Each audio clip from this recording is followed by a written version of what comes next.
Hi friends, இன்றைக்கி ஒரு கதை சொல்ல போகிறேன். இந்த படத்தோட பேர் வந்து பார்த்திங்கன்னா த கான்க்ளேவ். இது வந்து பார்த்திங்கன்னா சமீபத்தில் ரிலீஸ் ஆகி நல்ல வரவேற்கப்பட்ட ஒரு ஹாலிவுட் திரைப்படம். இது வந்து பார்த்திங்கன்னா 2024 ரிலீஸ் ஆன ஒரு படம். இது வந்து பார்த்திங்கன்னா சொல்லணுன்னா போப் அப்படின்னு சொல்லிட்டு ஒருத்தவங்க இருக்காங்க. ஒருத்தவங்க வந்துட்டு ஒரு பொசிஷனில் வந்துட்டு இருக்கிறாங்க. அந்த பொசிஷனில் வந்துட்டு இருக்கிறவங்க திடீர்னு இறந்துடுறாங்க. அதுக்கான ஒரு எலெக்ஷன் வந்து அடுத்து போப்பை எலெக்ட் பண்ணுறதுக்கு என்னென்ன பண்ணுறாங்க, அதுக்கு வந்து எப்படி எலெக்ட் பண்ணுறாங்க, அதுக்கு என்னென்ன வந்து கான்சிக்வன்சஸ் வந்துட்டு சந்திக்கிறாங்க அப்படின்றது தான் இந்த படத்துடைய கதை. இது வந்து பார்த்திங்கன்னா போப் அப்படின்றது சில பேருக்கு தெரிஞ்சிருக்கும். ஸோ இந்த போப்புன்றது வந்து பார்த்திங்கன்னா வேர்ல்டு வைட், ஓகேங்களா, வேர்ல்டு வைட் கேத்தோலிக் சர்ச்சஸோட ஹெட்டுன்னு சொல்லலாம். அதாவது ஹெட் பாஸ்டர் இல்லை ஹெட் பாஸ்டர், ஹெட் போப்புன்னு சொல்லலாம்.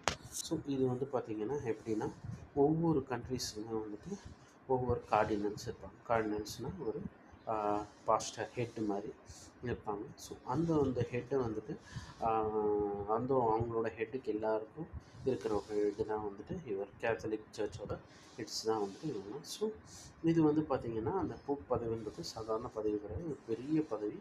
அந்த பதவிக்கு வந்து பார்த்திங்கன்னா போட்டியிடுறதுக்கு நிறைய விதிமுறைகள் இருக்குது. அது மட்டும் இல்லாமல் நிறைய க்ரைட்டீரியாஸும் இருக்குது. அந்த பதவி வந்து பார்த்திங்கன்னா கிட்டத்தட்ட வந்துட்டு ஒரு ஒரு ஒரு எப்படின்னா ஒரு சர்ச் லெவலில் வந்து ஒரு பெரிய பொசிஷன், அல்டிமேட் பொசிஷன்னு சொல்லலாம். ஸோ அவங்க வந்து சேல்ரி கிடையாது, பட் வந்து பார்த்திங்கன்னா என்ன பெனிஃபிட்ஸ், லிவிங்க்கு என்னென்ன தேவை எல்லாமே வந்து தருவாங்க. அது மட்டும் இல்லாமல் அவங்க வந்து மெயின் கார்டினல்ஸும் எந்தெந்த இதில் வந்து இது பண்ணணும், எந்தெந்த கண்ட்ரிஸை செலக்ட் பண்ணணும், எந்தெந்த இது முடிவெடுக்கணும், என்னென்ன மாதிரி இருக்கணும், எல்லா அத்தாரிட்டிஸும் வந்து அவங்களுக்கு இருக்கும். ஸோ வந்து பார்த்திங்கன்னா இது வந்து ஒரு சுப்ரீம் பொசிஷன்னே சொல்லலாம். இந்த பொசிஷனை வந்துட்டு அடுத்த வந்து யார் ஒரு இந்த பொசிஷன் இருக்கிறவர் ஹார்ட் அட்டாக்ல இறந்துடுறாரு. ஸோ அது வந்து பார்த்திங்கன்னா அடுத்த போப் வந்து யார் எலெக்ட் பண்ணுறது அப்படின்றதுக்கான ஒரு எலெக்ஷன் மாதிரி ஒன்று வைப்பாங்க கார்டினல்ஸ்குள்ளே. ஸோ அவங்க தான் வந்துட்டு அதுதான் வந்துட்டு அந்த எலெக்ஷனை பற்றி அந்த எலெக்ஷன் நடக்கும்போது என்னென்ன பண்ணுறாங்க, என்னென்ன கான்சிக்வன்ஸ் ஃபேஸ் பண்ணுறாங்க அப்படின்றது தான் இந்த படத்துடைய கதை.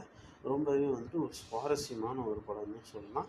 ரொம்ப ஸ்லோவாக போகிற மாதிரி இருக்கும். ஆனாலும் வந்து பார்த்திங்கன்னா அடுத்த சீன் என்னென்னு நீங்கள் வந்துட்டு ரொம்பவே வந்துட்டு ஒவ்வொரு சீனுமே வந்து அடுத்தடுத்த சீன் என்ன வரும் அப்படின்ற அளவு ஒரு இது இருக்கும், உங்களுக்கு ஒரு க்யூரியாசிட்டி இருக்கும் படத்தில். ஸோ ரொம்பவே ஒரு அழகான படம். இந்த படத்தோட கதை வந்து நான் அடுத்த வீடியோவில் இன்னும் விரிவாக வந்து சொல்கிறேன். தேங்க்ஸ்.